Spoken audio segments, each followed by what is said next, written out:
What's up, everybody? Welcome back to Podcast Material. We've got kind of a special episode for you today. I'm Ethan, here with Heath, as usual. Yo, what up, everybody? Welcome back to Podcast Material. And we've got our very first guest on the show. He's a pillar in our community. He is a longtime friend of both of ours. Stand-up guy, sandwich lover. Devlin is in the house. Hello. I am honored to be the first guest on the podcast, truly. So, great to be here. Yeah, feels like it couldn't really be anybody else. Yeah, I'll take it. We're super excited to dig into our friendship and your expertise in sandwiches. We know you have lots of good takes and info on sandwiches. I'm a big fan, for sure. Yeah. Good. We made a good choice. And you were telling us before we started recording that you actually had a sandwich for lunch today. I did. Yeah. Was that in prep? Yeah, just getting in the right mental mode. It was from a brewery in this. I'm in this kind of touristy mountain town right now in Virginia called Stanton, and in the Blue Ridge Mountains, Appalachia Cool. action in the Shenandoah Valley, and so it's more about the setting than the product at these kind of places. Everything goes down pretty easy when you're sitting outside staring at the mountains and the sun. So, but it wasn't bad. Smoked chicken on a brioche bun, pretty good. Nice. Pretty good. Okay. Brioche and smoked chicken. That's where we're starting, I feel like. I think we have so much to talk about, I feel like, with sandwiches, but like we can talk about tiers and classes of sandwiches, and it's crazy to me the number of combinations of sandwiches. Yeah. Like, have you guys ever heard that when you shuffle a deck of cards, it will never be shuffled the same way? Right. Just in statistically? Yeah. I feel like the same could be true about sandwiches. Where, like, statistically, the sandwich will always be different. It will always be shuffled different. Yeah, I'd agree. Yeah. The amount of mayonnaise that you may put on one time versus another can vary. Depending on your sandwich artist. Yeah, totally. Yes. Right. You making it or somebody else, So, I don't know. I think of a sandwich as like a deck of cards almost. It's like, all right, it's unique every time. If you have one in a mountain setting there, maybe it's not like the best sandwich you've ever had in your life, but it's still a sandwich. Still It's always checking that different. Sandwich box. Yeah. Always different. So your comparison to that is like what you're saying is even the amounts of the ingredients make it a different sandwich. Like I could make the same breakfast sandwich, right? If we do like English muffin, cheddar, Right. Sausage patty, maybe some kind of sauce on it, and I could make that same sandwich, same ingredient sandwich the next day, but that's still a different sandwich because maybe the cheese is a little thicker or something. Yeah, I think technically, right? You're kind of like, you're dealing the same game. The sandwich you're eating is still Texas Hold'em, but it's, it's a new game every time. I think that's true and there are little condiments that can really change how it tastes if you add more or less of it. Especially anything with like vinegar or mustard can really change how the sandwich is. But I think that's also what's awesome about sandwiches in general is that there are just a world of possibilities. And they're far from all being unlocked, So true. Oh, man. So Oh, true. man. We know, it's like the oceans, right? We know so little about sandwiches truly, and there's so much left to explore and discover. Yeah. There's a world of that's sandwiches accurate. just waiting for us. We've yet to map the ocean floor of sandwiches. Yeah, exactly. The Mariana Yeah. Trench of sandwiches is still yet to be dove into. So 2 pieces of bread, and then the world is everything else. The world is your oyster. Dude. all you need. Dude. the world is your oyster po' boy. Just Yeah, exactly. Where would you guys say that sandwiches rank in like your top 5 foods? Like, or do they make top 5 foods? Like foods in general. Like, are sandwiches up there? Are they maybe like a little lower down?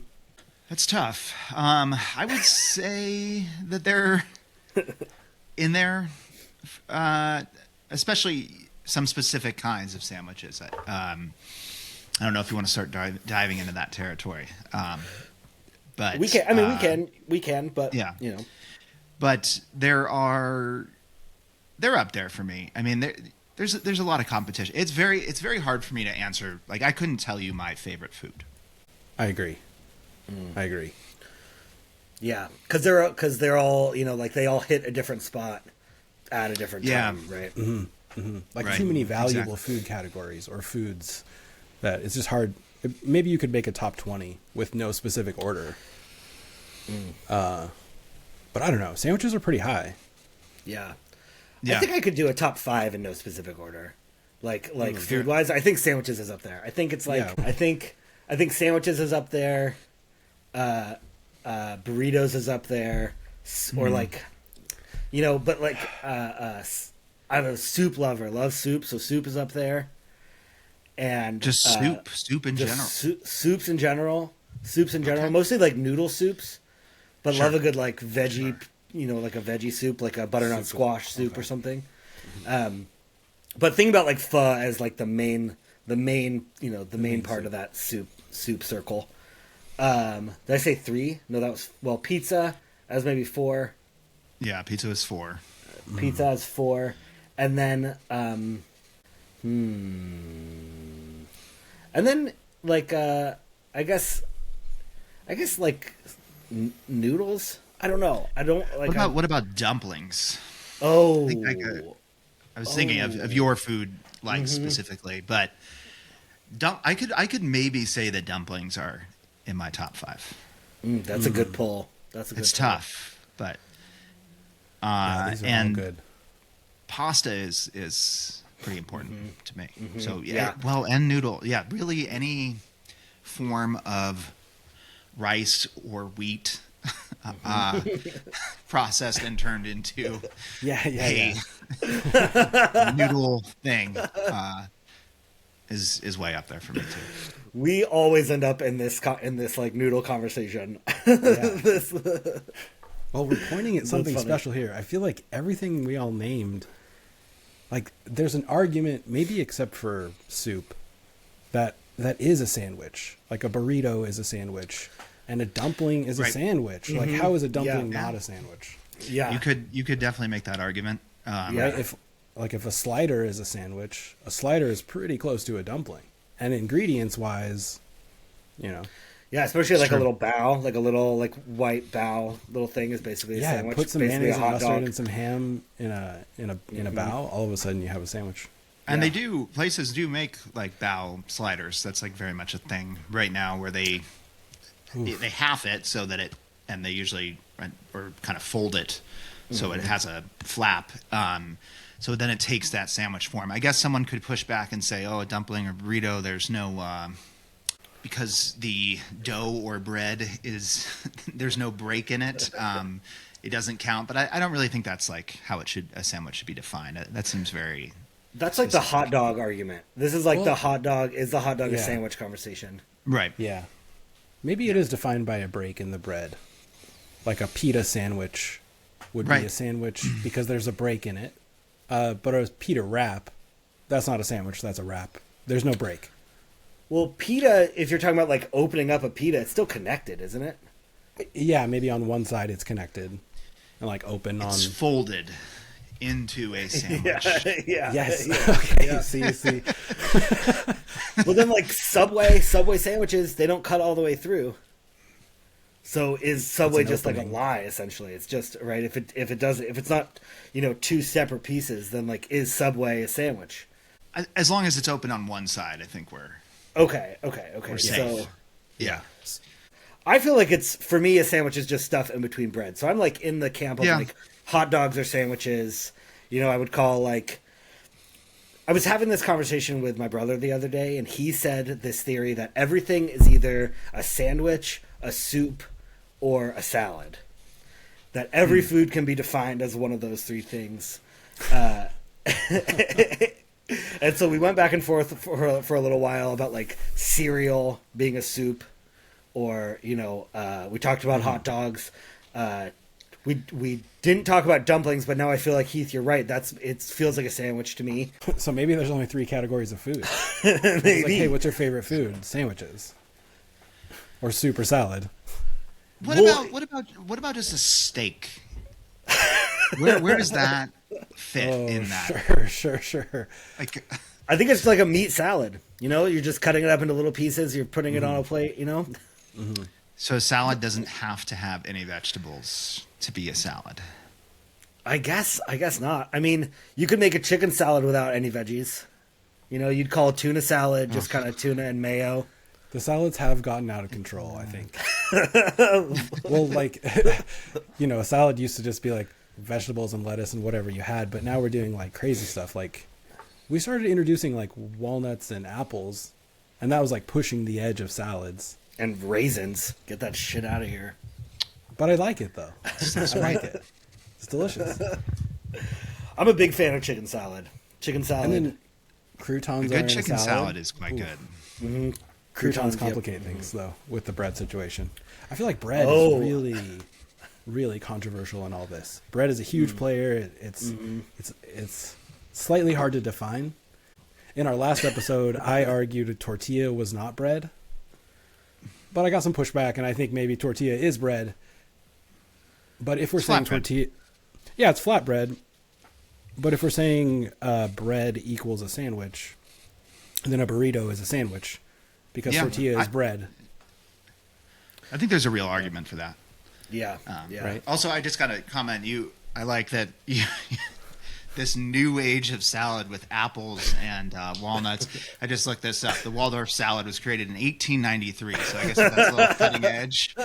Relatively new, dude. Relatively new. Relatively new. Human existence. Yeah. Human existence. When was the first salad? When was the first salad made? You know, and how long after that were raisins and walnuts and apples introduced? Yeah. Yeah. It's all I assume relative, it's you know. Something in the Middle East or something like that. Yeah. Some kind of like tabbouleh or something. Mm-hmm. Oh, that's funny. I definitely think it's fair to say a burrito though is a sandwich. Yeah. Is a taco then? I was thinking about that too. I don't know. Yes. I feel like it has to be by these definitions, right? Yeah, it would have to be. Right. Just some small street sandwiches. Yeah. Tacos are up there too, but I guess if I said sandwiches in that top 5 that we did, then that just encapsulates tacos too. I feel like that conversation was more of like tacos are up there, maybe with burritos too. But Heath, you didn't give us your 5. What are your 5? Well, I was just thinking, this is why it's really hard to define the top 5. Like, this whole discussion, I think, points at that. Is like, depending on the definition, depending on what's what. But I think I'm in line with you guys. Tacos and burritos are up there. And sandwiches, dude. I love a good sandwich. I feel like a sandwich can be hearty, but a sandwich can also be refreshing. Like, if you just have, like, a veggie sandwich, even, with a lot of, like, vinegar and oil and salt and pepper. That's like a salad inside of a sandwich. Or like a little cucumber sandwich too, like a little cucumber sandwich cream with cheese. maybe some Cream cheese. Yeah, that stuff's good. I haven't had one of those in a long time. I think that's why some of my favorite sandwiches are, even though they're meat, they're a little more, what I would say, a little more delicate. Like for me, a cheesesteak is not one of my favorite sandwiches. It's a pretty heavy one. Despite my time spent in Philadelphia, but that's just more of like a, it's good and it hits a spot and done right, but it's just more of a gut bomb kind of. It's just more. It's just super rich. So, you wouldn't want to eat one like every day. No. Right. No, like it'd be like a special, like a once a week or thing if you were gonna go that route. But yeah, every day would be tough for that. Like a BLT, even though it's bacon, we think of bacon's kind of fatty, but it's pretty very thin slices of meat, and you're just putting there's no cheese on there. You can do that if you want, but it's not necessary. I think that's really just showcases the tomato. Yeah, if done right. Dev, you and I went to that bar during the college football playoff to watch that first Oregon game, and I got a Yeah. BLT, and it had cheddar on it, and it Yeah. was like maybe the worst BLT I think I've ever had, for maybe some other reasons, but like the cheese ruined the sandwich essentially, like Yeah. totally ruined it. So I'm there with you. Just real simple, classic BLT: the lettuce, the tomato, some mayo. And personally, I think a BLT. I mean, if you really want to hit it, you need to be making it at the end of August. If you're in Oregon, in my opinion, there's about a 3-week window of perfection of late August into September, early September. If you for want those like the heirloom true- tomatoes. yeah, real ripe, outdoor grown tomato. Maybe that's overly snobby, but it's not that's the only time I'll eat one. It's just my favorite time to eat It's one. BLT season. It's BLT It, season. it really is. Yeah.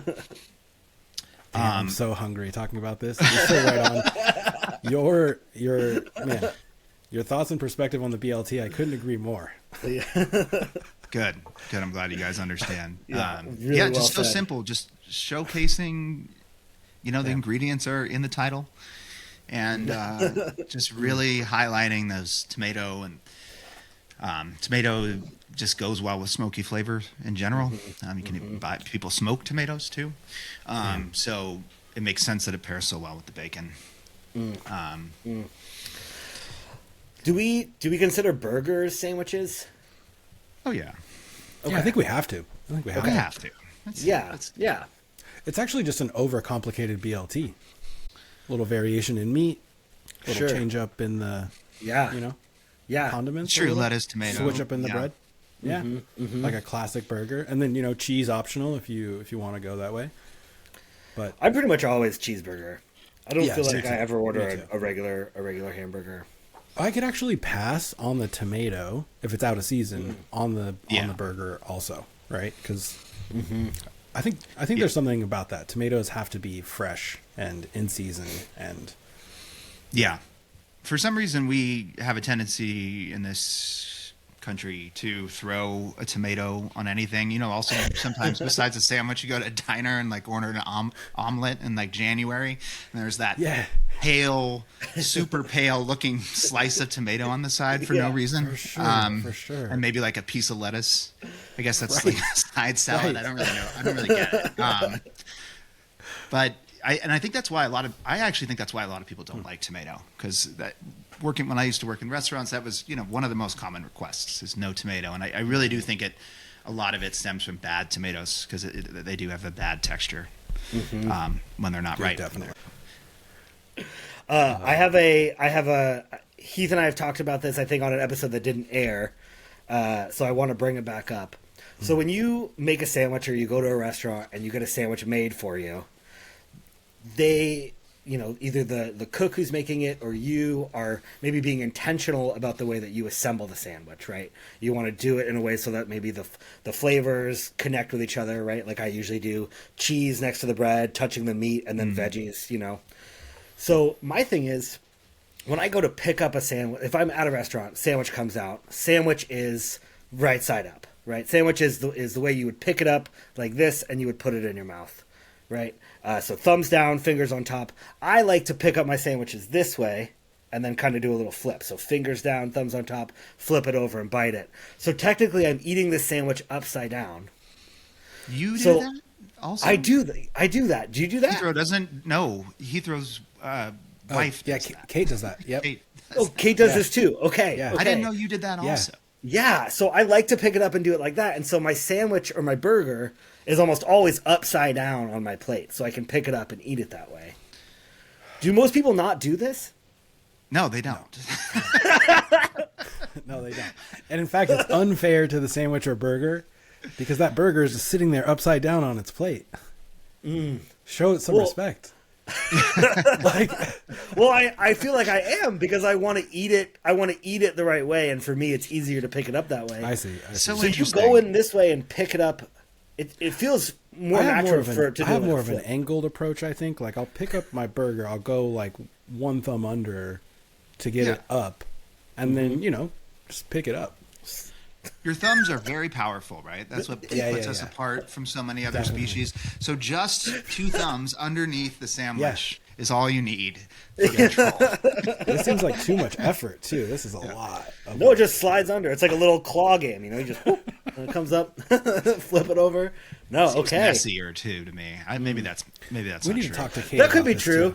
That could be true. Yeah, Actually, you I should. feel like It's stuff greasy will at the often- bottom, and you're just like diving into the. Yes, exactly. That's if you've true got, like- too. That's true too. If you've Oh got my like gosh. chopped veggies on it too, those will fall out of the bun during the flip too. Right. Yeah, I mean, it was made a specific way for. I mean, sometimes maybe it matters less for the sandwich, but certainly there's some like. Would you flip over like a po' boy, like an oyster po' boy? Right. I guess it doesn't really matter, but No, because that is like that's like I would grab it like kind of like what like this, you know. the normal way. Yeah, I would come at it. Yeah, I would. I would grab it like one at the top and one at the bottom, and then I would eat it. I think I flip my po' boys like broken side up, so I'm eating it almost like a hot dog usually, so the stuff doesn't fall out. Okay, sure. Okay. I agree Yeah. with that. I do that too. Maybe I just have weak thumbs. Maybe that's the problem. Maybe I'm a little closer to to some other animals than I am to being a human. I don't know. Need some thumb exercises. I actually tried once when we were having this conversation with Kate one time, and when she was telling us that this is how she eats a sandwich, I went and tried it the next time I ordered a burger, and I will say I didn't hate it, like by any means. It wasn't. It made sense, Still not my move, but I was like, okay, I could see it. I could see this. I think my biggest problem with it is okay. I agree. Conceptually it's fine, but when you place it down upside down, then all of a sudden your burger patty is like draped over your delicates, your vegetables and your bacon and your egg or whatever Yeah. you've got. So the weight of the burger patty is now sort of like crushing the lettuce and the onion and the tomato. Yeah. And where if it's the correct way up, the lettuce and the tomato is like, remaining like springy and ready for your bite. And fresh, because the grease is then the flooding grease it is down kinda into the staying- veggies too. And ideally, there's not tons of grease, right? We've all had a greasy Sure. burger where it's like, ah, shit, this is a little greasy, but yeah. I feel like though the best greasy burgers usually come kind of straight up, like if I'm thinking like one of my favorite greasy burgers in Portland is like a Killer burger, and those almost never have like lettuce or tomato on them. It's usually like specific other like peppers and cheeses and stuff that don't have the like delicate tomato or lettuce on it, and so it doesn't necessarily take away from that. But That's an interesting. Makes me think of another topic that is debated among sandwich lovers sometimes. Are you guys a fan of shredded lettuce, or would you prefer full leaf? On a taco or like a taco salad specifically, I can get down with some shredded lettuce. Typically not on a sandwich though, because it's going to be hard to manage and less crispy. I think I like a good crisp sandwich. Yeah, that's the argument against it, is that it gets soggy so fast if it is shredded. Yeah, that too. I do kind of like it on some things, but it is definitely like you have to eat it fast. Not on a burger, but I don't mind it on an Italian hoagie. that's what I was thinking. Yep. Nice. Almost Something like a where there's chopped already sandwich, like a chopped sandwich for sure, but sometimes you get like an Italian from somewhere else, and the lettuce is usually shredded on like a normal Italian sandwich, like not even necessarily like just like a chopped one. But a chopped Italian sandwich is fire. Those are really good. I don't think I've had a chopped. I've just seen them on social media and like people making their own chopped sandwiches. But I think they're a thing in East Coast delis, right? Well, let me shout out Dos Hermanos Bakery in Portland. They do a really good chopped Italian sandwich. Ooh, okay, It's cool. right down the. It's in the Buckman neighborhood. Also one in Beaverton, but you should check it out. It's good. Sweet. So tell me, I actually don't. So is it chopped? I've never had a chopped Italian sandwich. I would not. The way that I understand it, it's like a classic Italian sandwich, ingredients essentially, but then just chopped up like into small bits with condiments and like whatever you would have on it. It almost becomes like a coleslaw of a sandwich, and then it's placed in the hoagie. Interesting. Yeah, I so have like- never chopped come sandwich. across that. I don't Yeah. think. You definitely get it all together, chop it up, put the sauces in, chop it up some more. I wonder if it's a Philly thing. Did it happen? Did it start out in Philly? by No, chance? no. No. I was gonna say I wouldn't. This sounds more like an internet phenomenon. I wouldn't. I don't know if Philadelphia would want to claim this. Association with the lab sandwich. The Italian hoagies in Philly are huge. There was you can get them at on my block in South Philadelphia where I lived. There was a more proper sandwich place a few blocks away that was open 24 hours a day, which is always a really fascinating people watching location, particularly late at night. The many people coming to get their late night sandwich. Dude, right. Everybody loves a sandwich. Everybody yeah. loves a sandwich. People need man. sandwiches every time of the day. All walks It's of true. life. Yeah. No, it makes sense. Early in the morning, you may be getting your lunch in advance. The sandwich can travel well. Or you're doing breakfast, and then your post night out, soak up the alcohol, food. It works pretty well for that. But there was even, besides that place, there was, on my block in South Philly, there was two little convenience stores, or bodegas, whatever you want to call them, on either corner. And South Philly is really like this, even though it's all really residential. You still have those corner little stores and they're like everywhere. Like I could walk to 7 of them within 10 minutes probably. Nice. And so you could kind of like pick and choose. Oh, this one has this item, this one doesn't. And some of them, but so yeah, there was a place on the corner there that would like make Italian hoagies and other types of hoagies. So that that's kind of, I think, why Philadelphia claims the sandwich in a lot of ways, or is a big sandwich town. The access is really high to the sandwich. If you can just get it at a little corner store that I'll never forget, because the one on my corner, it wasn't good. The bigger one that's open 24 hours was good, but the one from the corner store was not great. But it was hilarious because the guy who would work there, maybe he owned it, he would just sit in there and smoke cigarettes like while making people sandwiches, which was just a hilarious scene to me. Yeah. That's really funny. But So maybe I'll try the chopped sometime. Yeah, you should try it. There's like other like people are doing like chicken Caesar chopped sandwiches now too. So I do think you're right, Dev. I do think it's kind of become like it's like an internet TikTok trend thing that's kind of caught on. But the ones I've had are really good. They're I've had that one, and I think they've both chopped sandwiches I've had have actually been chopped Italian sandwiches. Makes sense because it's kind of like a take on a different way of the Italian sandwich, but like a Italian salad. Yeah, just in like chopped a salad, whatever. Yeah. And I've usually gotten them in like a semolina. Nope. Semolina. Melina. A salmonella sandwich. Yeah. I'll tell you where not to go. For sure.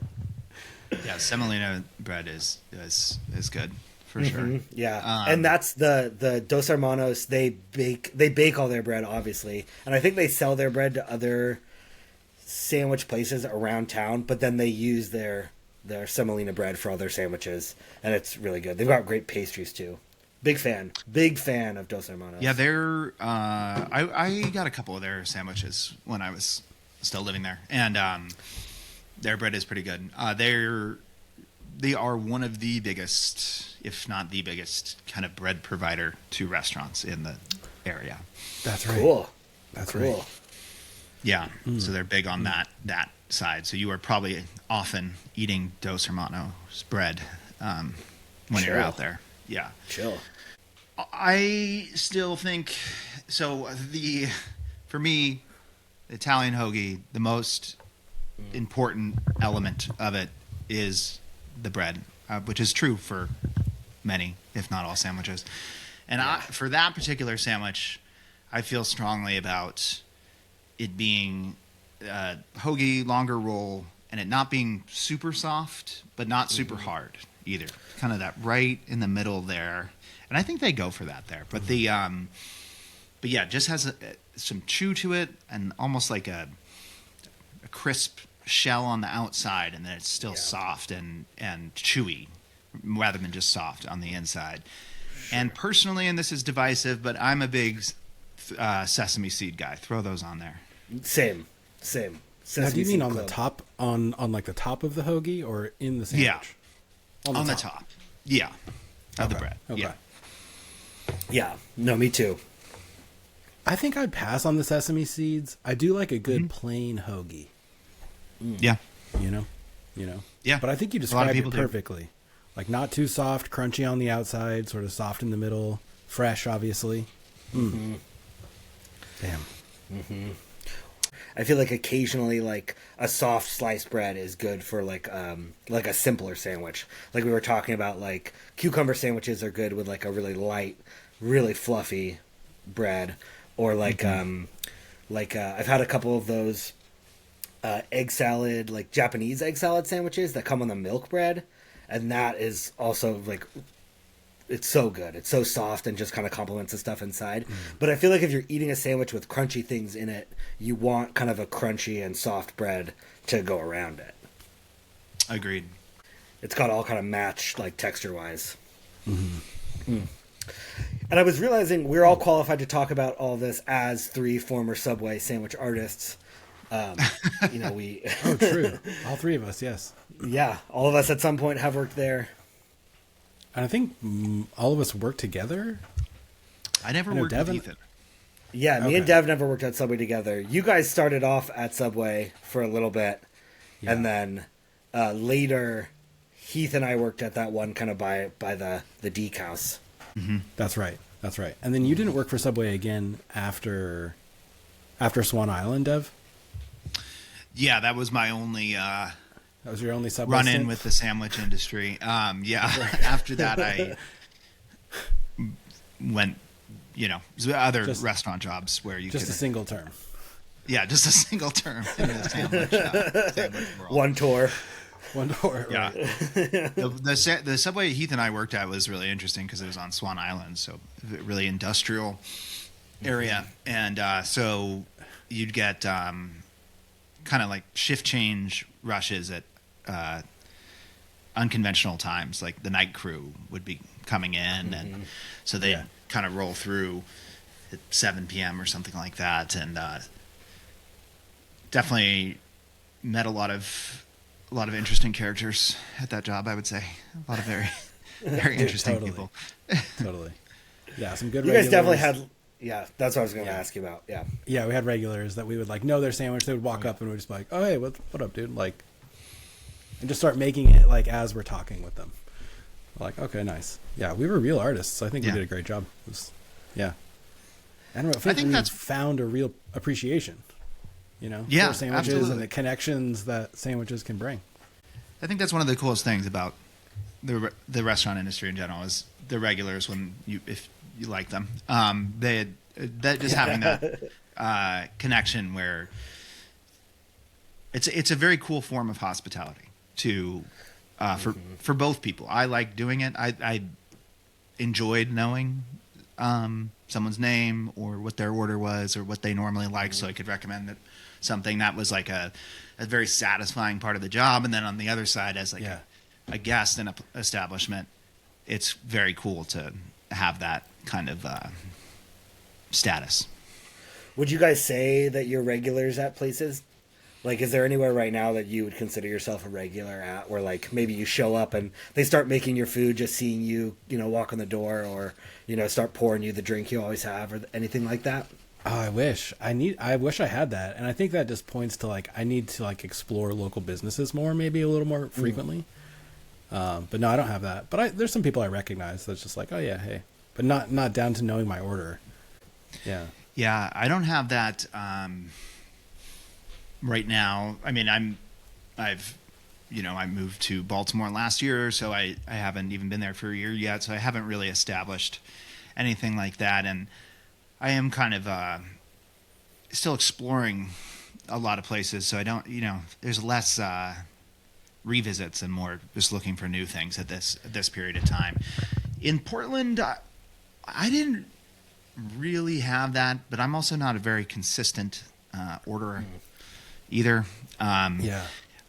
There was one when I worked at the Fireside on Northwest 23rd a long time ago, when it first opened. I decided, I was like, when I start working at this restaurant, I'm going to choose a bar on this street to go after work, and I want to be a regular there.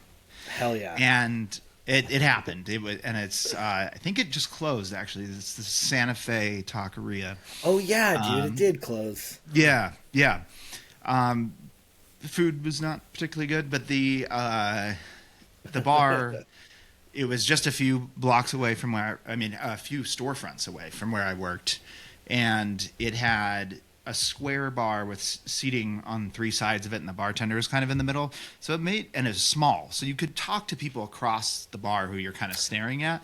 So it made for a really good social kind of environment, and the bartenders who worked there were very good, and a few of them ended up becoming my friends. But they were very good at like bringing everyone in to conversation, and it definitely attracted a lot of service industry people from around all the restaurants around there. So that was a place where, they knew my name. They knew, hey, Devlin. Hey.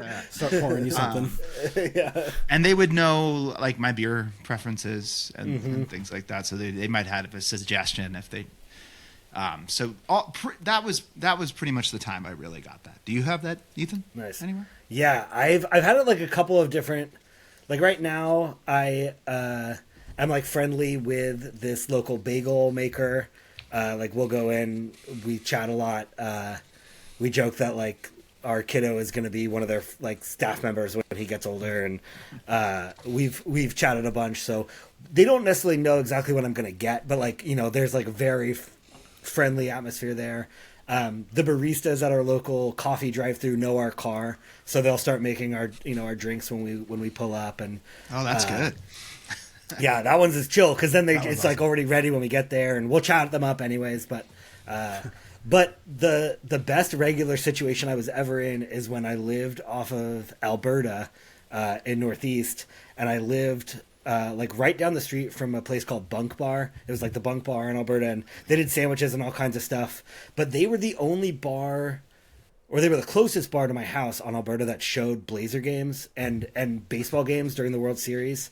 And so I would go there. They would close kind of early, but they would let me stay, and I would help them clean up, and they would like let me watch the end of the game and they would stay late and like have a drink with me there. But I'd walk in and I'd sit at the bar. They would pour me my drink, and then, like, they would just kind of keep bringing fries out to me or whatever it was. But I have a vivid memory of the Mets making the World Series and being there and, like, screaming so loud that it scared the shit out of one of the bartender.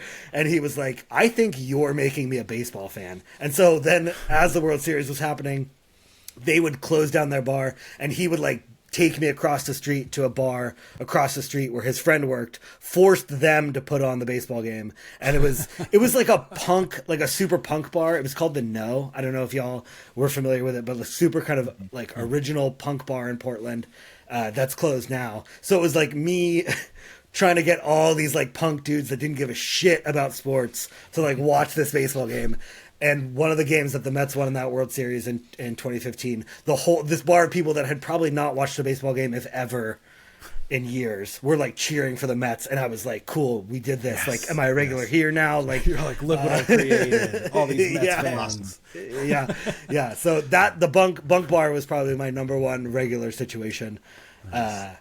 that was fun. Just being able to walk in and be like half on staff. Basically, it felt like. Yeah. Yeah, Yeah, it's nice. yeah. Especially if you can do it somewhere that's nearby to you, or on your commute, or someplace you can regularly access pretty easily. Yeah, the coffee shop or like the bar, I think, are the real places to get that status. I prepared a little this or that for us to do. So this or that sandwich edition. I think we should maybe just kind of do it as a group. I want to try to do it maybe a little like kind of rapid fire. So we'll just see how it goes, right? So I'll name two things, we pick one, and then that thing will go on to the next round, and we see what the winner is at the end. I think as I name these sandwiches, we should think about like the best version of that sandwich that we've had, right? Because we've probably had good versions of certain sandwiches and really bad versions of other sandwiches. So, when I bring up a sandwich, we'll just think about the best version of that sandwich that we've had. Okay. Sounds good. And we'll all agree on a this or that, maybe, since a sandwich will go on to the next round. So we could like talk about the sandwich. We'll talk about the two sandwiches, see which one wins, and move it on to the next round. Yeah, I think that's a good way to do it. And we can maybe, if it's two against one, we'll just go with the majority. Ooh, I feel sure. like Some majority or like some debate is good. Yeah. Yeah. Okay, so we're starting off a little strong here. I made this list obviously before this, so I've already heard some of these preferences already in this episode, so we'll see how this goes. So, okay, so the first two are BLT and a chicken parm sandwich. For me, it's BLT, hands down. Yep. For the reasons described earlier about I like the BLT, and unfortunately, the chicken parm often gets bad texture to it. Yeah. Agreed. Yeah, I'm Agreed. BLT also. And BLT is kind of a unicorn, like we talked about before. It even has like a special harvest season, if you will. So I think it's BLT, simple, special. Cool. For sure. I'm with it. BLT or Turkey Club? I knew this was going to be a hard one for you, Dev. This I one know. has the club. It's funny. I did not think about the club when I was thinking about sandwiches earlier today in preparation. Can we define the club too for people who don't know what a club is? Yeah, it's going to be pretty debatable. But what it needs to have is turkey and bacon. Mm-hmm. Yeah. And I think a it third has slice of cheese. bread. Okay, cheese. Yeah. And then I like it. The best kind, in my opinion, is the third slice of bread in between, and then you cut it diagonally into triangles. Yep. You've got 4 triangle slices. Toothpicks. Okay. Okay. Yeah. Now, lot of people, some people would say there's ham on there also. Oh, On a turkey That club. is interesting. That would be a ham and turkey club. I've heard those sandwiches as maybe like Club Supremes. Yeah, Is how I've I've seen that, definitely but- had a club just presented as a club, but I think it's not really the traditional. Yeah, I would say for this, let's do no ham. So Yeah. Toasted we're bread, talking- turkey, bacon, lettuce, tomato, mayonnaise. Yep. Yeah. My preference here is club. Ooh. Yeah, this is tough. And we're talking about the best version of a club versus the best version of a BLT. Yeah. And I think Dev described the best version of a club for sure. Toasted bread, cut into a triangle, third piece of bread even. In the middle. There's something about the toothpicks being in there too. The It toothpicks. always has the toothpicks. It just makes it. the There's toothpick. something about having a toothpick. Yep. Yeah. I still think I lean BLT. That's a slight lean. Just because the best version of one I've had was so good. And I think it really is just a little more it's just so simple and so powerful. And I think that's a little more impressive. But I have as I think you knew, Ethan, presenting this one, I have a real love for the club sandwich. So this is tough. So It's a tough beat for the club. what do you think? Heath? What's the Yeah. tiebreaker here? Yeah, I'm going to break the tie.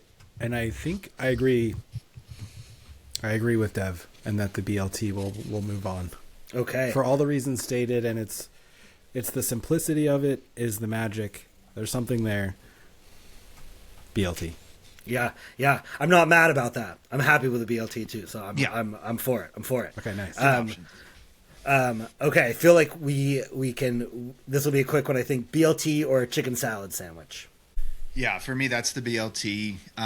But you mentioned earlier chicken salad sandwich. I will give a shout out to a chicken salad sandwich, especially. I think there's a lot of bad versions out there, but I did work in a place once that did a really good job at making the chicken salad, and so I definitely appreciate it. But I'm sticking But with BLT wins. BLT. I love a chicken salad sandwich on a croissant. Like a chicken salad sandwich on a croissant with some crispy lettuce, and maybe like if the tomato's ready, some tomato on there too, and then maybe some thin cheddar cheese. But I don't need that. What do you think, Heath? I want to consider the chicken salad sandwich over the BLT. I think you can do a really good one. You can really do a good one. But and like you said, Ethan, with the croissant, I think that's like an S tier level chicken salad sandwich. Croissant. I'll go for the cheddar cheese. I'm afraid BLT is just going to go for a clean sweep, but I gotta choose BLT again. Yeah. Yep. Okay, cool. BLT or Reuben? Yeah, that's another tough one. I was thinking about Reubens today. I was thinking also too if I prefer Reuben or just I was thinking about pastrami on rye versus a Reuben. Does the cheese and the sauerkraut, is it too much? But I love Reubens, to be clear. I would still go BLT here, I think. What do you think, Heath? I think I'm gonna go with the Reuben actually. When I googled the Reuben here real quick, it's classically hot, right? Yes. And it has corned beef. Yeah. Or pastrami, yeah. Or it can be pastrami. either one. That's why I was thinking of pastrami. But it often is corned beef. But you can, at like a proper deli, Jewish deli, you can usually choose either. So I'm a huge fan of corned beef, and I think I'm gonna go with the Reuben over the BLT. Respectable. And It's also hearty. Like that Reuben's gonna be probably thick with that corned beef. I'll be the tiebreaker here, and I will say that I have had some near like spiritual experiences with Reuben sandwiches, especially like a really good pastrami Reuben is one of the best sandwiches I think I've had. So I think I'm gonna tiebreak and go Reuben. Whoa, Yeah, Reuben here. BLT. So yeah, Fine by BLT's me. out. Yeah. Good run. Great options. Reuben or PB&J? So, PB&J, there's all sorts of nostalgia tied to it. And there's sort of an ease of making it that's really good. And there's fun different textures to play around with your peanut butter brand choice. But Dude. I got to go Reuben. Same. So well thought Yeah. out, though. It's so true. This is Yeah. why we brought Yep. you on, Dev. Was these same insights. Reuben or cheesesteak? So I think in some ways, these are very similar when you think about it. They're usually on different types of bread, but they are both beef and cheese. However, I think the addition of the sauerkraut and Russian dressing bring an acidity to the sandwich, and any good food should have some acid. Dish should have some acid, kind of balance things out. I think that's one of the things where the cheesesteak, even though is really rewarding and just fatty and hits all those pleasure centers in your brain, I think the Reuben is a better, well-rounded sandwich. Yeah, well said. Well said. And it's so true about the acid. When I think of the sandwich, I almost think of the acid first. Like where's the acid coming from? Which mustard is on it? Which vinegar is on it? So, yeah, agreed. Yeah, I'm in the same boat. I think I'm usually more excited about a Reuben than I am about a cheesesteak. Like if I'm at a place that had a cheesesteak, I will be like, "Ooh, cool, that looks good. I'll get it." I feel like if I'm at, if I feel like I'm more likely to go out of my way to get a good Reuben sandwich than I would be to go get a cheesesteak. At least based on where I am geography wise. Agreed. Okay, so Reuben wins. Let's do Reuben versus a French dip. Another French dip's kind of nostalgic for me. Oh yeah? I used to eat them a lot when I was a kid with my grandma. She loves a French dip. So she would always get one and just be like, yo, have some French dip. Where was that? I'm sure it was a horrible French dip, too. It was like Elmer's or something, you know? For sure. Oh yeah. Sorry, nice. no shade Elmer's. Like, Elmer's has been around for a long time, but... Yeah. They're probably not known for their French dips, though. Right. Probably not. Probably not. I appreciate a French dip. The jus is a Right. a really interesting added component to the beef and cheese sandwich realm that we're in right now. But I think I still got to go Reuben. I think again, is it the kind of just a little more flavors going on. It, yeah. Yeah, same boat. I've had some good ones, but it doesn't really like get me excited to eat a sandwich. You know, I'm not like I'm not going out of my way pretty much ever for a French dip. But if it's there and I've heard good things about it, I'll get it. But it's not like a top tier sandwich for me. Reuben or egg salad? Yeah, I just don't really care about egg salad. Again, it can be good, but I think egg salad falls in the same category as like PB&J a little bit. Obviously, they're way different. But egg salad is just very easy, very simple. yeah, just not a whole lot going on there. Yeah. Maybe play with some like textures and pickles and red onions. But, Right. Yeah, you could maybe do up, but I haven't had it. I haven't had an elevated egg salad sandwich. Yeah, I can do some elevated egg salad, but I don't think it's better than a Reuben. Yeah. Yeah. There's a I was talking about it earlier, like a Japanese sandwich place in Portland that makes like a classic Japanese egg salad sandwich. Thick milk bread, thick maybe like a soft boiled egg in the middle of it, and that is phenomenal. That is It's phenomenal, and it's a sandwich that I feel like you might go out of your way to get. But I'm kind of sticking with the same logic. I think I'm more excited to eat a Reuben. It's a little more complex. I'm really happy eating that egg salad sandwich, but I think the Reuben would win, kind of on a general level. Yeah.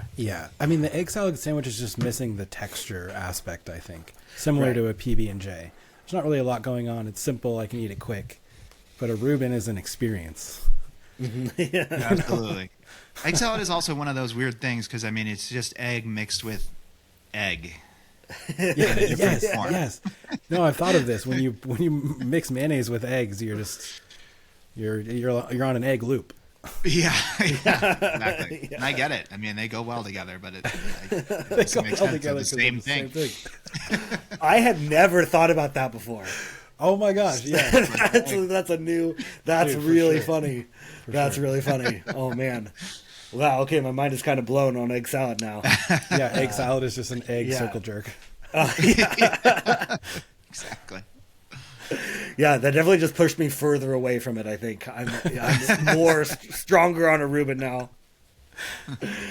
Okay, how about Reuben or a breakfast sandwich? And I kind of wrote down what classic breakfast sandwich. So meat of choice.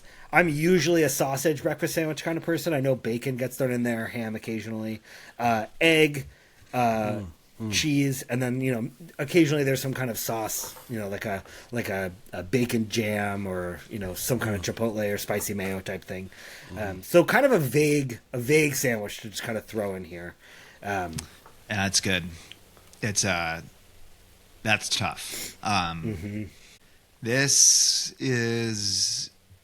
I am probably gonna edge breakfast sandwich here myself. It's a tough call, and there is like all sorts of nostalgia and stuff tied with this. But a good one is so good. I used to be a sausage kind of guy too. I've converted to more bacon recently. But if a place makes their own or has like a really good sausage patty, I'll get it. I guess I've just had some sometimes that gross me out a little bit. It's just a lot, or it's just heavier kind of. For sure. Yeah, a little greasier. But yeah, I think, I mean, a good breakfast sandwich, my preference would be a Kaiser roll. That's not completely soft either. Has that kind of outer shell. Like that's sort of that's way up there in like top sandwiches for me. Speaking of sauce, I am usually pro mayonnaise on these, and I will do hot sauce sometimes, certainly. Yeah. And this is kind of dirty, but I will mess with ketchup on these. Oh yes. Wow. Not Yeah. always. It's a bit dirty. But I'm open. Sometimes there is something. It's really kind of stupid, but it's something about the cheese and the egg and the bacon with a little sweetness adds an interesting flavor. It's a great call on the Kaiser roll, to be honest. And the Bialy too. There's a place right by us that does a Bialy. Yeah, is that Hungry Heart? Hungry Shout Heart. out. Yep. Oh yeah, I've had. They make a good They one. have a nice. And I think I'm with you on the sausage, on the bacon over sausage now. Like there can be times where sausage can just be a little bit like, I think too greasy or too slimy or a bit much for the morning. But I think something else that's really special about the breakfast sandwich is just the timing of it. It's like typically if you're having a breakfast sandwich in the morning, let's say it's like Saturday morning and you're walking around, you haven't eaten yet or something, there's something that just hits so good about like a really good breakfast sandwich. If it's like the first thing you've eaten that day or whatever. I agree. So I think that should be considered with these sandwiches. Like there's sort of a time and a place. Like even for the Philly cheesesteak who didn't make it very far, but like sometimes there's a time when like Philly cheesesteak is just it. Right? 100%. Not that often, but yeah. Yeah. Yeah. Yeah, egg sandwich. Yeah. I was just gonna say, but breakfast sandwich, same thing, time and place. Whenever I go on a road trip, if I'm leaving in the morning, I usually start off with one of those. Eat it in the car, coffee. There's something about that. That's It's like just cool. like a start to a great trip. Yeah, Yep. yeah, exactly. Totally. I think I'm on the breakfast sandwich too. I think I usually go sausage because I've had so many bad bacon breakfast sandwiches. Like the bacon is often too chewy or kind of burnt, and so I don't know that I've maybe had one really good bacon breakfast sandwich. I would usually prefer bacon over sausage, but Heath actually turned us on to this, like the Jimmy Dean sage sausage, which is it's like a sausage in one of those tubes, but I really like making the patties with those. But I think the key is a runny egg. And I think like a runny egg yolk is maybe my favorite sauce, if I can call it that. It's like a runny egg that kind of gets on everything, brings a little bit of extra kind of like saucy texture. So I'm breakfast sandwich. I'm breakfast sandwich here too, mostly because of the like a runny egg yolk is how I usually get it. On some bread that can kind of soak it up, like a Kaiser roll, Bialy. Yeah, I'm in the breakfast sandwich camp too. Yeah, I agree with you on the egg. I think I'm an over medium guy rather than over easy. So I'd still like it to ooze, but not like fire when I bite into it. Like, Yeah, not like totally pop. yeah. But Yeah. same idea. I mean, I'd rather have either of those than a hard egg. So Okay, nice. So breakfast sandwich moves wins. on. Yeah. Yeah, breakfast sandwich moves on to go to pulled pork. Breakfast sandwich versus pulled pork. Like a barbecued pulled pork. That's what I had in my mind when I wrote Sure, it down. So like sure. maybe on like a hamburger-ish bun, right? Or like sometimes they come on a roll, I guess, but I've mostly seen them on kind of like a hamburger adjacent style bread with, pulled pork, barbecue sauce. That's usually how I've gotten mine. Maybe there's a little hot sauce thrown in there or some chopped onions, but I feel like typically it's usually kind of like sloppy Joe adjacent, but with maybe a little bit more care. Yeah.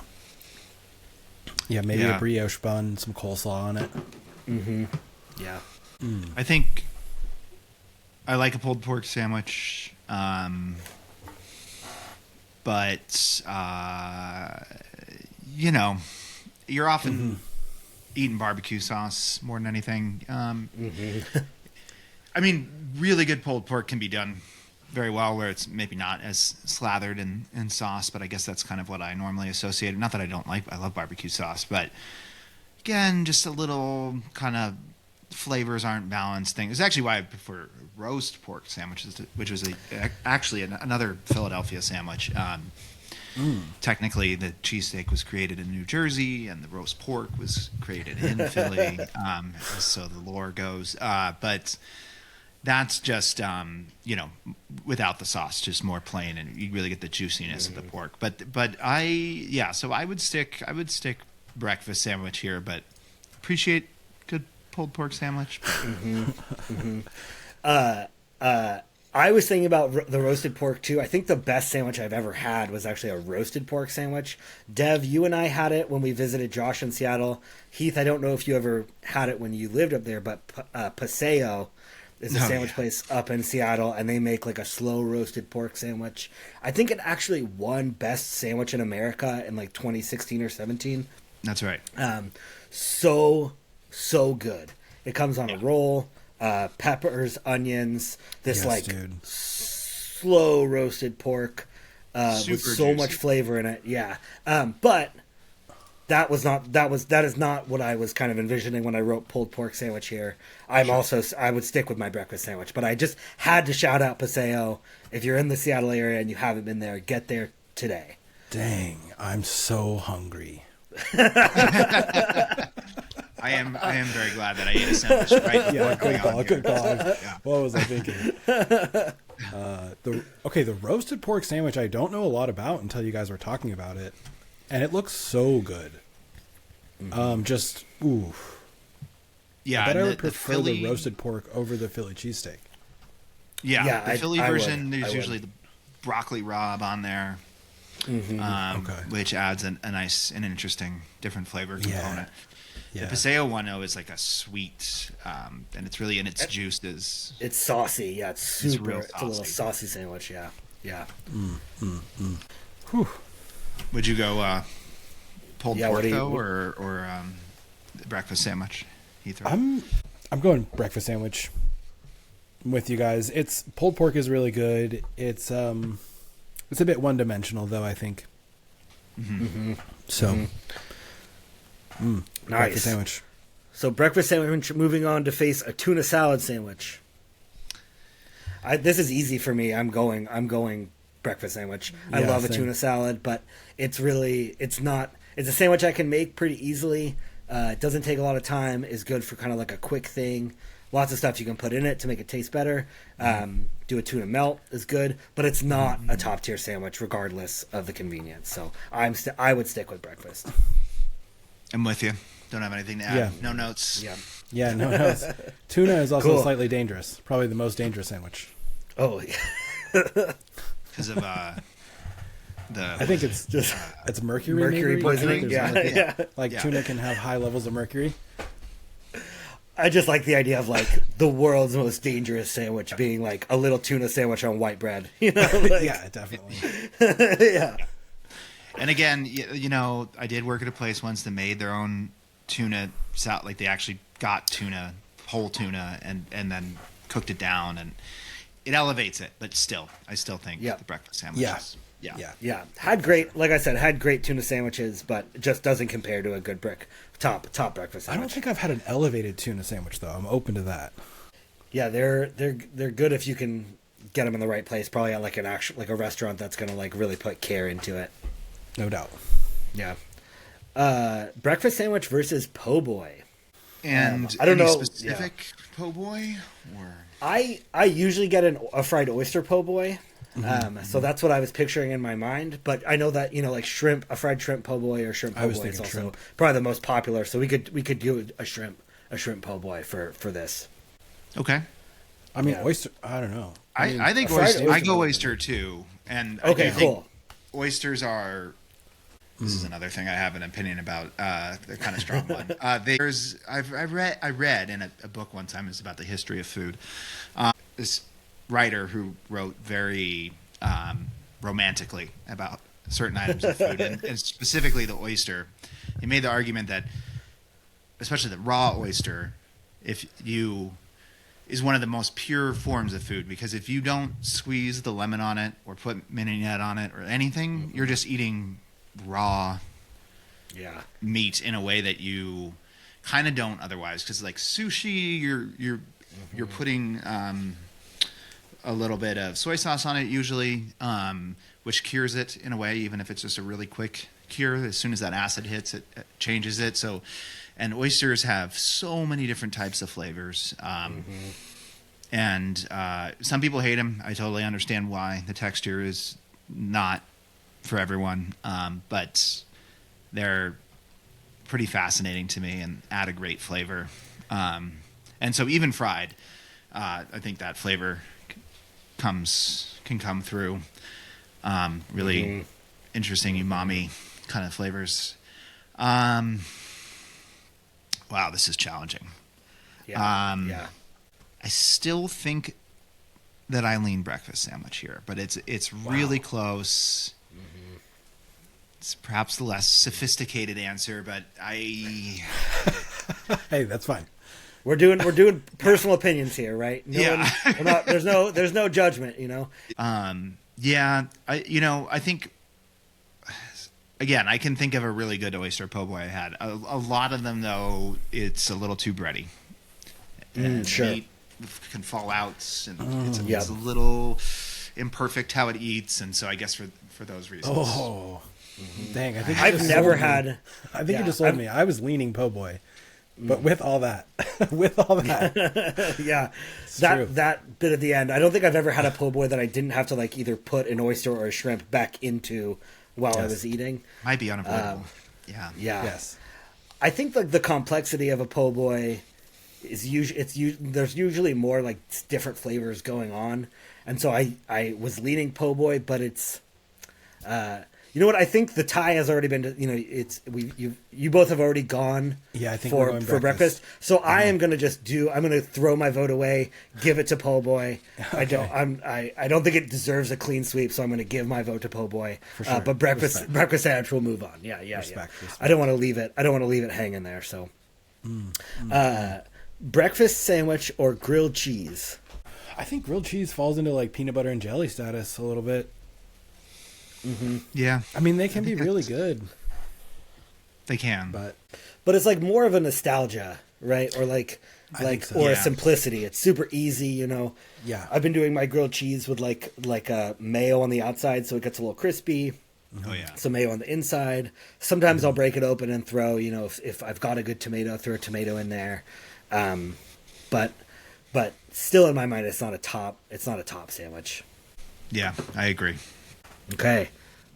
Breakfast sandwich or a cucumber sandwich? I just made a list of all the sandwiches I could think of. So. Again, the way you described it earlier with the cream cheese, maybe you have some sprouts on there, maybe Maybe it's some all like good, everything but- bagel seasoning. Yeah. Little everything It's but good. bagel. But it's not a breakfast sandwich. True enough. Hell yeah. True enough. You with that, Heath? You're on I'm with breakfast that sandwich? 100%. Yeah. Okay. So the next one is kind of a breakfast sandwich in its own right, but I've got breakfast sandwich versus a Monte Cristo, which is essentially, it's a sandwich on French toast as the bread. So it's like French toast with, I think it's typically bacon and a fried egg, and maybe some other stuff in there as well. I think it's ham, not bacon. Oh, okay. I Sure. It's like a believe. slice kind of fried ham. That's what I've googled or like, here. Like ham, griddled ham and ham. turkey typically. Ham Okay. and turkey. Okay, because there's another one. There's the different croque versions of this. madame. Croque Yes, the madame. croque madame and the croque turkey? monsieur. Oh, I think right. so. Yes. Yeah. This is all kind of the same family. I'm seeing it's a variation of the croque monsieur. Ham, Okay, turkey, yeah. Swiss, Yep. or Gruyere. Egg. The sandwich is dipped in egg batter, pan fried. And then Have you the guys powdered had these sugar. before? Yes. I think only once for me. I think I've only had one also, actually. I think I was somewhere weird, like Belgium. It was definitely somewhere in Europe, and we just saw like a place that did like Monte Cristo sandwiches. Sure. Went in to just like kind of give it a shot. Yeah, yeah. And I mean, it was really good. It was super good. I mean, like, it's a little bit on the sweet end, right? Because of the French toast. And sometimes they have powdered sugar. Yep. But the one I had like maple savory syrup to dip into it. Ooh, yeah. Some dipping, like jam or syrup. Yep. It's kind of more like a sweet treat, in my opinion. Like, typically for breakfast, I'm not going to order French toast, but that's just my my personal choice. You know, my preference. I'm a savory preference or a savory breakfast preference. Yeah, it's hard for me just to eat Same. French toast. Like, yeah. That's why I like a French toast or pancake for the table. If you're like Oh, out yeah. at brunch with some people, I Totally. think that's a great move because then you get, because I often want a little taste, but I don't want a whole plate of that. It's just the only thing I'm eating it for. Yep. yeah, totally. That's such a I'm having good a- move. That's just just like the French toast or the pancakes for the table is such a, it just brings everybody together. And it, like, if you know you've been out and you're kind of like sitting at the table and everyone's kind of like, oh, I don't know what to eat, like super tired, just like a plate of like banana peanut butter French toast or like a hazelnut French toast or just a regular French toast that you're all just kind of sharing together. Total game changer. Helps a lot of indecisive people move along with their ordering too. Yep. So, yeah, just sort of declare Totally. it. We're going to do that. This one is I'm trying to fight a recency bias because I actually did have I think it was a Monte Cristo not that long ago, and it was terrible. And that's not my normal experience, but this one is kind of sticking in my head. I do think in general these are a little much for me. It's a lot going on. The cheese and the sweet component, and so I think I still would like to stay with the more traditional breakfast sandwich. Yep. I'm there also. For same reason, just too much going on. And like I was saying with the po' boy, there's like a lot going on, and that made me really like it. But there's something about the combination of things with the Monte Cristo, and that variation just like isn't for me, I guess. For sure. Heath, did you give your response? Sorry, I was. Oh yeah, breakfast sandwich. Okay, cool. Yeah. So breakfast sandwich versus Cubano, which is like typically a grilled sandwich, ham. Is it ham and turkey typically, with Just cheese? ham, I think, right? Just ham, okay, and usually some long sliced pickles in there, cheese. I've had some really good Cubano sandwiches, some like really, really, really good ones. But it wasn't like, it wasn't something I when I think about wanting a sandwich, I don't think about a Cubano. And so I think I'm going to stick with breakfast sandwich. Yeah, this one's tough. Another version of a roast pork sandwich here. Essentially. Yeah. It is. It just has cheese. And importantly, like you said, pickles, but importantly, mustard too. The mustard here adds a very interesting flavor. This is a challenging one. This is a good sandwich. I mean, especially a good version, because I've had there's a fair amount of bad to mediocre Cubanos out there. Just to mix it up, I'm gonna go Cuban. I'm gonna put Heathrow in a position here. Another tiebreaker. Yeah. I had one of the best Cuban sandwiches in Seattle, but I think they closed. This was years and years ago. I'm trying to remember the name of this place. But when a Cuban sandwich is really, really good, it's really, really good. Yeah, when pork is roasted and done well, it is really impressive. Oh man, this one is really tough. I think it's the only thing that's missing points for me, I think, is the ease of eating. Kind of falls into a po' boy a little bit. Not as bad, but it gets a little messy. It can towards the end you might be falling apart. You might be sliding a little bit, the bread. Mm-hmm. True. I think breakfast sandwich should move on. It's just so perfect. I think breakfast sandwich. Nice. Okay.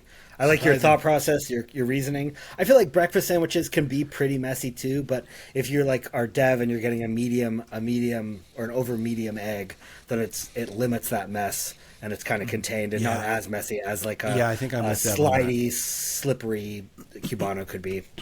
For sure. Breakfast sandwich versus an Italian. So like a classic Italian sandwich, like we were talking about before. What do you guys think is on a classic Italian? First of all, I wanted to ask this too.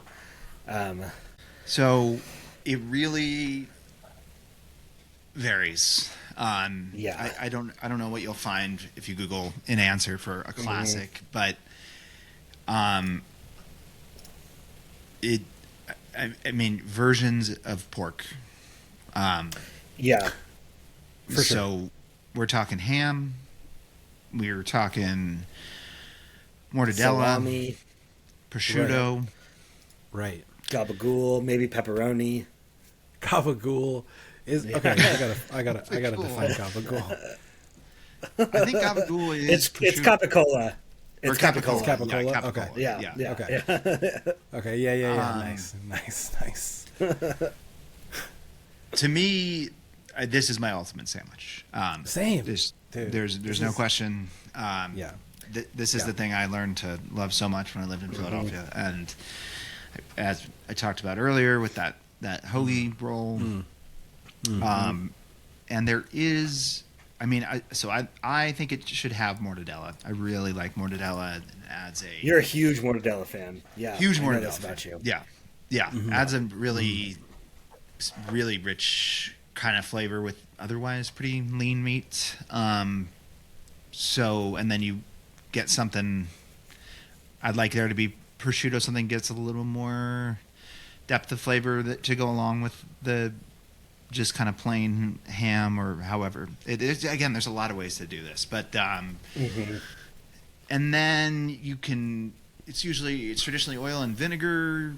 You can mess around with mayonnaise if you want. I kind of go both ways on that. Same. Depending on my mood. But something, when these are done right and everything, there's definitely a really important meat to bread ratio in these sandwiches. There's not enough meat. Balance. It's really sad. Or too Italian much. sandwiches. Yeah, all about balance. Balance. So you really can if you really dial in the flavors here, and then add the oil and vinegar, and then these little things can really, just the oregano that you put on top can just bring things full circle in a way that is amazing. So this is my favorite sandwich. So I have it winning here. There's a reason I put this one at the end. For sure. I'm totally with you. Same. It's so good, and the provolone. Yeah. I'm a big fan of like the chopped chilies that can go on these sometimes, or chopped peppers that will go on these sandwiches, kind of like a relish. Sometimes you'll get them in there. I'm a big fan if that's like a little spicy too, and some spicy pepperoni or spicy salami or whatever it is that goes on there. I feel like the more meats you have on there, usually the better, right? It doesn't have to be a massive sandwich. It can be, a few of each one, but all the flavors of the meats in there, lettuce, tomato, the oil and vinegar, the oregano. I kind of forgot about the oregano on a good Italian, but I'm Italian too. I'm going Italian here also. Ooh, the best sandwich probably Italian, followed closely by second breakfast sandwich. Breakfast sandwich, and there is one more sandwich on my list, which I'm going to assume is just going to get beat. But it was the last sandwich I actually thought of is a banh mi. So Italian versus a banh mi. Cousin of Italian. Different types of pork products, but sometimes and there's quite so a bit of many crossover. different ones you can get on there. Yeah, there Like is. a classic banh mi, I think is like a grilled or roasted pork, and usually pate as well, and then some mayo-ish sauce with pickled veggies, some cilantro, and maybe some jalapenos or things like that on it. I think if the banh mi was layered like an Italian, it's one of my favorite things about an Italian. It's just like punching with layers. And I think sometimes with banh mi, the pork can just be like whole pieces of pork, and so you might take a bite of a banh mi and get like there's not many layers you're going through. So imagine a banh mi layered like an Italian, with some pickled veg and like a little more vinegar maybe. But then, yeah, no, I think Italian for sure. But banh mi is still delicious. Missing some layers. Yeah, banh mi's are great, but just doesn't do it like the Italian for me. Definitely more options with your banh mi, different directions you can go.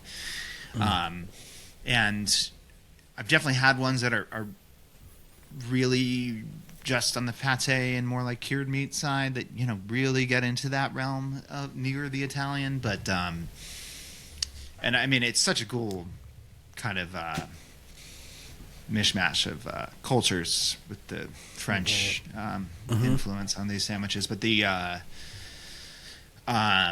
yeah, I still go Italian. Same. Love a banh mi. Love a good banh mi.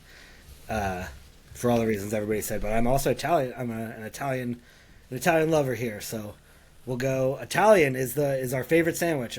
The Italian sub wins. Agreed. Love it. Great. Wow, good work. Way to think everything out, you guys. That was well thought. Dissected sandwiches all the way down to the Italian sub. Some great Really sandwiches overall. Absolutely. Damn. I'm curious if we did that like rapid fire, right? Like if it was like I named the sandwich and then we had like maybe 5 seconds to name, if we still would have ended up with Italian, and I think we would have. But I'm curious what along the way would have gotten marked off and maybe ended up going against Italian rather than breakfast sandwich running for so long. Yeah, I think if we had done it faster, I don't know if breakfast sandwich would have made it, at least for me, as long.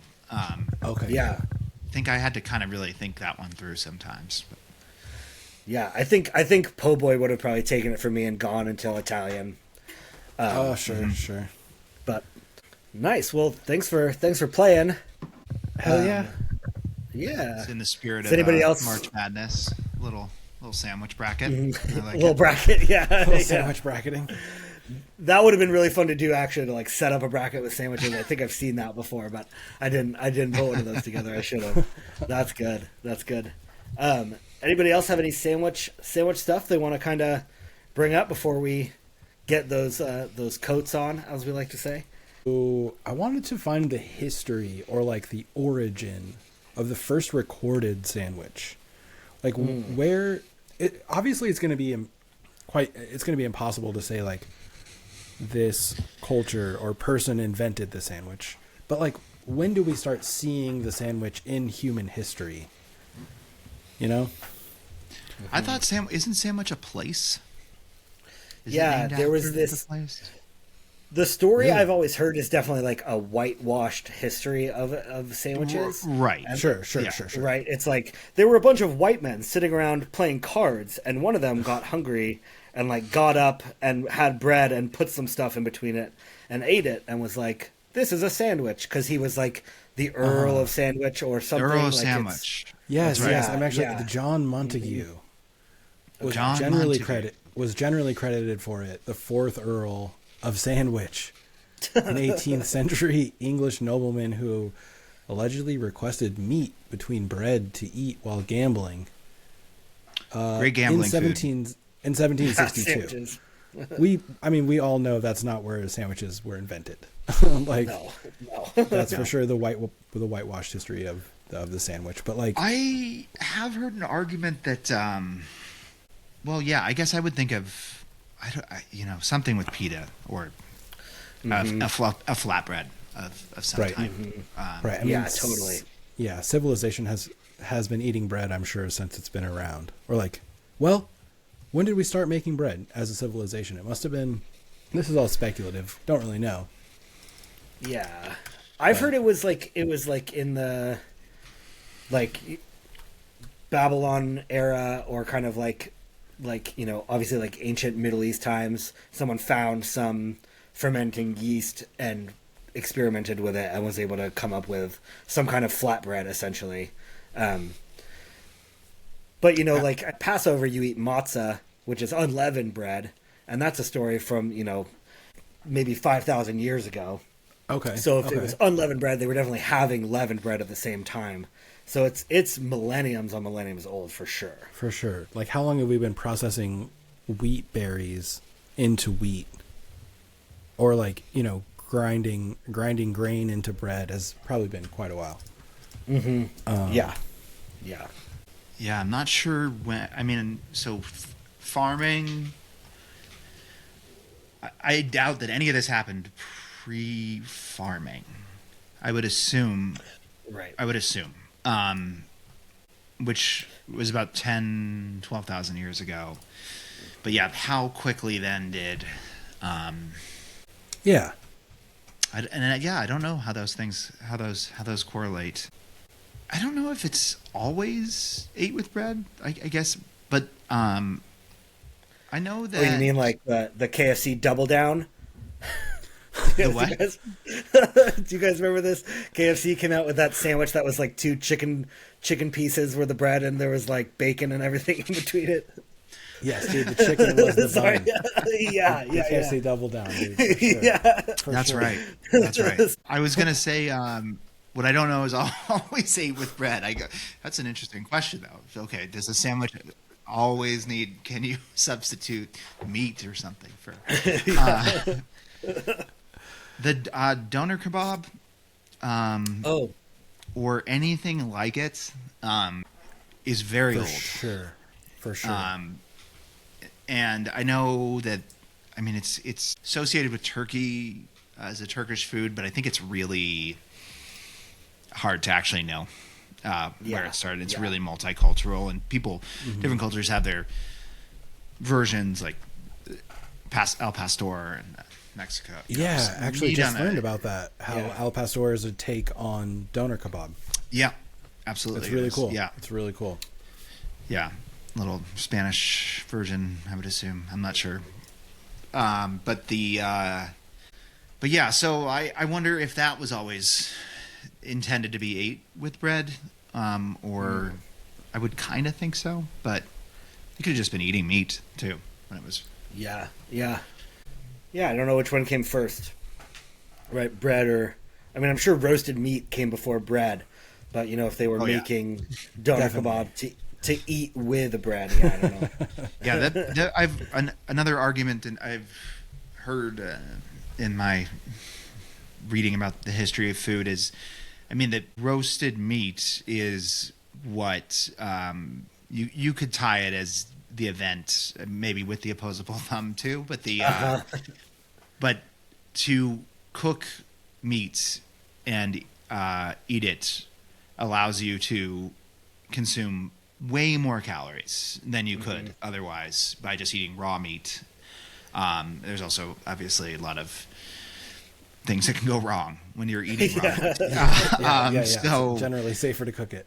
right, so you're not only getting more calorie-rich food, but you're sanitizing your food also, and that is, you could kind of point to the invention of fire and cooking over fire. I mean, the invention of, you know, intentionally creating fire to cook over it as the single biggest thing that why humans are such a dominant race. And now making, 20 different types of sandwiches. Fire is really what led to sandwiches. Yes, dude. I've also heard that like cooking, when you cook meat, it lets you digest it faster because it's kind of pre-digested in a way, like it's already been kind of Yes, it's easier to digest. like yeah. And so it was easier for people, as they were doing it intentionally and kind of tribe like, moving from place to place. It was easier to consume that and then get on the move rather than eating some raw meat and then letting your body deal with that and like being like, okay, I have to be in this place or sit here while my body like figures out how to digest this meat. You could eat it, you get the calories, and then you could go hunt again, or you could do whatever you needed to do. So yeah, Right. definitely like a pretty pinnacle point is that cooked meat. Yep. I wonder what And their it pulled lasts. pork sandwiches were like. Yeah. I'm actually seeing, Right, and then you preserve it. and then yeah, you can kind of preserve it too. I'm actually seeing that bread might have been invented before farming. So Okay. bread is, I'm seeing 14,000 plus years ago as a possibility. So bread goes way back. And likely so do sandwiches. Yeah. Yeah. Imagine being a white man in the 1700s going, I invented this. You know? I call this the sandwich. Yeah, like, I am the first one to make a sandwich. And I'll name it after the town I live in. You know? Yes. Like, that's wild. Well, one quick shout out, one last sandwich shout out. The fried chicken sandwich or variations of it is a good, is a very, holds a very special place. There's a lot of different versions. There's also things like schnitzel, you know, German version, and they can be quite good also. So I can't believe that. Shout out. Dude, I can't believe that didn't make it on my list. Yeah. What a shame. Yeah, what a yeah, shame. yeah. Do you guys remember the chicken sandwich craze around the Popeyes chicken sandwich when it first came out? Yeah. Yeah, like 2018, 2019, or was it a little later? Was it like 2020? I feel like actually, Ethan, you and I were working on. You were helping me with like a construction project randomly, and we went. Oh to, yeah, like, go get it when it was first hyped. So maybe it was 2018. Yeah, 2018. Well, no, that was during COVID, I think. It was COVID? after COVID, I think. I mean, that's how I was trying to think about it. Yeah, I would guess 2022 or something. What I remember about it is they did like a test run of it at Popeyes. They were like, we're going to put out this fried chicken sandwich for like a couple of months. And I had been working at the high school at that point. So I think it was like late 2019 that they did that test run. There was the launch And it date was- of August 2019. Okay, yeah. And it was like insane. Like me and my coworker went to get sandwiches for a bunch of like the staff that we worked with and some of the kids. Yeah. And we went and we ordered like 15 and it was I mean, like Popeyes was full. The drive-through was like down the street. And we were cutting them up into halves so people could like share the spicy and share the original. Dude, the high demand caused many locations to sell out within 2 weeks. Yeah. So they launched in the summer of 2019, and then they sold out, and then the sandwich officially came back in November of 2019. So they like took a break. They like hyped the shit out of it. They were like, "Whoa, sorry, we're sold out. Come back in November to get more." There's that famous meme of that Popeyes worker like sitting on the side of the building with like her hands in her heads. No, It was like during the it's like- sandwich craze, dude. What do we do? That was the sandwich craze. Yes. Why they have the chicken and they just need bread? Why did it take however many months to? Dude. Well, I think it's like a specific size patty. It's not like just Right. like a breast they throw on there or something. I think it's like a specific shape or like cut of Maybe the chicken. I bet they knew they didn't make enough because they wanted to see how it went or whatever. Yeah. And then people went fucking crazy for it. Well, I think this has been our sandwich episode. Yeah. We're gonna kind of do another little two-parter here with Dev, so we're not going too far away. So as always, we'll say thanks and stick around, and stay tuned. Bye. Peace. T